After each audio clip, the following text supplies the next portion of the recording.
Hi, I'm Malaika. Welcome to Crash Course Modernity. Modernity is everywhere, from the second you wake up and check your phone to the moment you go to sleep thinking about whatever you do think about. Modernity is present in your everyday life, your cars, your hobbies, and even in the way you think. Most especially in the way you think.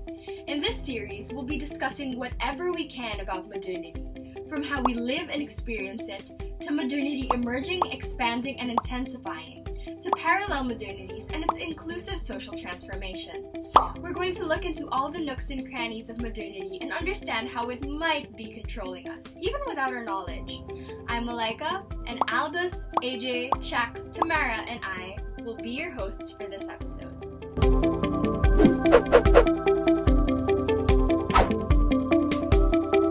We'll start by discussing how we live and experience modernity.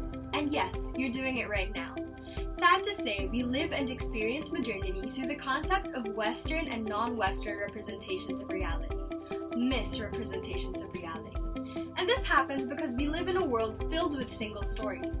What is a single story, you ask? Well, a single story is when we're exposed to only one side of things, only one story about a place, one story of a people, and so that's what they are.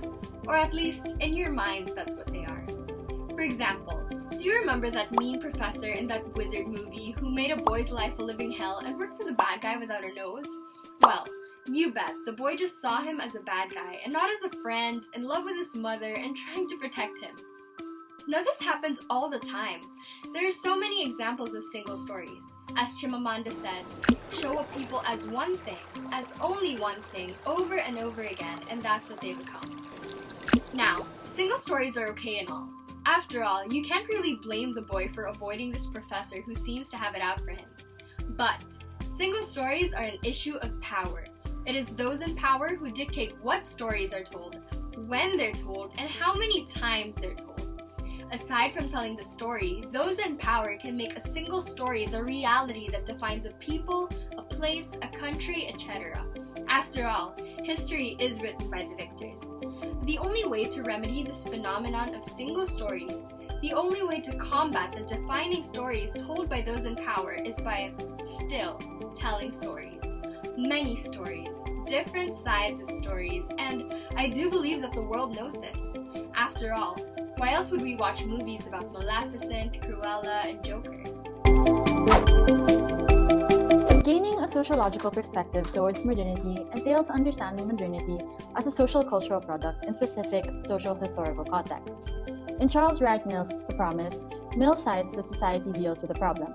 The problem being that people don't understand or make the connection between their personal troubles and the wider events that happen outside their personal world, mentioning that there is an important link between the two as neither the life of an individual nor the history of a society can be understood without understanding both.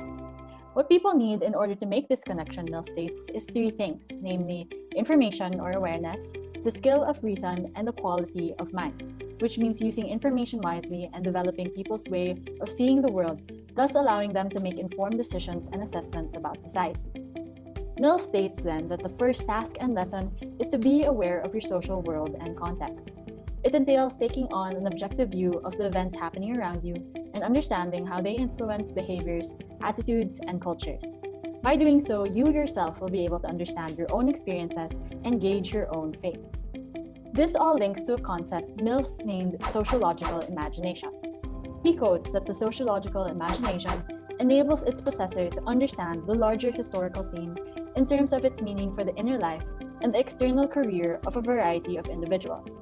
By possessing and practicing this, we can make the connection between history and biography and understand how the world continues to critically influence our lives.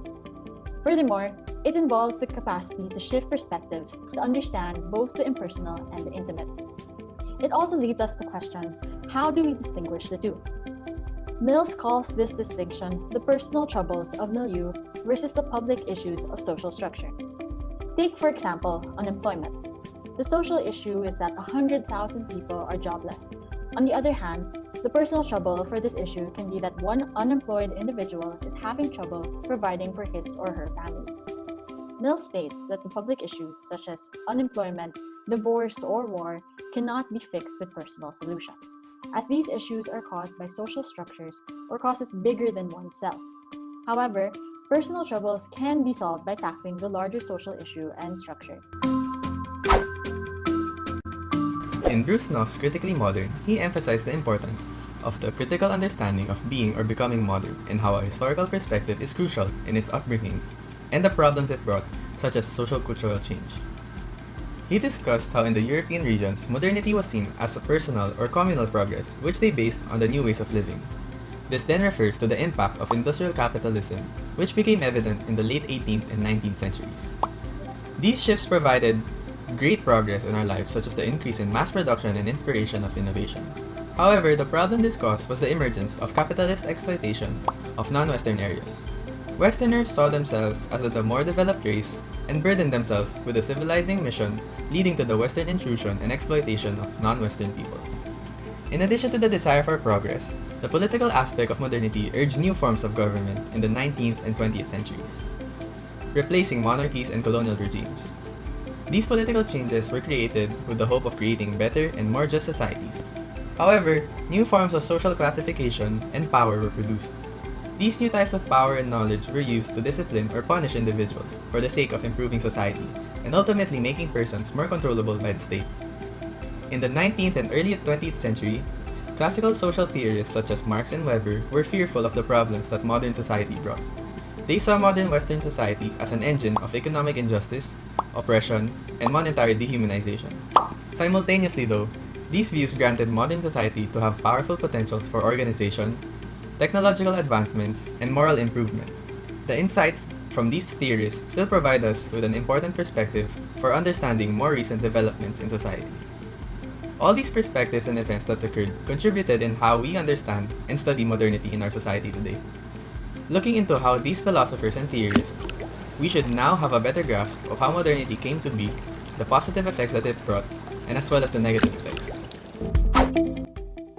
Hannah Bullock's In Pursuit of Progress talks about the idea of development, which then engages with development in a broad sense, and development as a meta-narrative that structures worldviews. As I was reading, I was able to pick up two major relationships about development. The first one is the relationship between development and social positioning. According to the book, development discourses operate using a set of social categories. These social categories include the association of development with tangible symbols such as a house and lot, and the intangible symbols such as knowledge. Now, no matter how these two may be distinct from one another, they portray the difference between symbolic value and practical value, brought about by their social context. The second one is the relationship between development and relations, which further branch out into power relations and social relations. Now, power relations are affected by development because discourse may lead to the challenging and reinforcement of existing social inequalities.